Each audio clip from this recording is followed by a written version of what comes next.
Et je vais vous parler de l'articulation entre le solid waste et le choléra. Et on va voir comment les conflits et le climat influencent cette gestion des déchets afin de prévenir les maladies transmissibles, dont le choléra est un exemple. Les déchets et le solid waste vont être un accélérateur et vont augmenter les risques de santé publique sur des zones humanitaires. Le choléra, c'est un enjeu de santé publique, c'est aussi un enjeu de développement dans la mesure où ça illustre des pays qui n'ont pas misé sur l'accès aux services de base. Alors, d'un point de vue de la recherche, là je parle bien de la recherche, il y a un lien entre le choléra et le solid waste.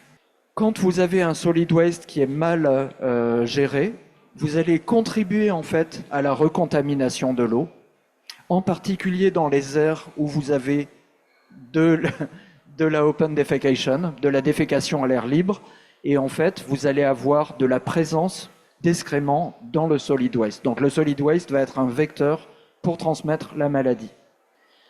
Il faut remarquer également qu'on travaille dans le secteur médical sur la réponse au choléra, et donc on va avoir également des enjeux de gestion de déchets médicaux.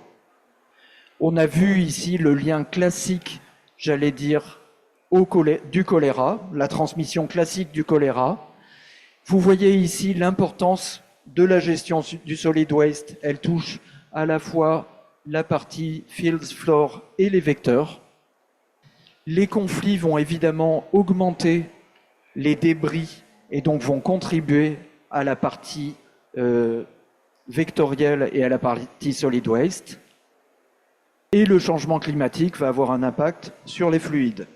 En particulier, les inondations vont évidemment disséminer le matériel fécal et la sécheresse va réduire l'accès à l'eau, en particulier pour l'hygiène personnelle et environnementale. Donc voilà les deux événements clés dont on est en train de parler aujourd'hui. Eh bien, ils ont un impact direct sur le choléra.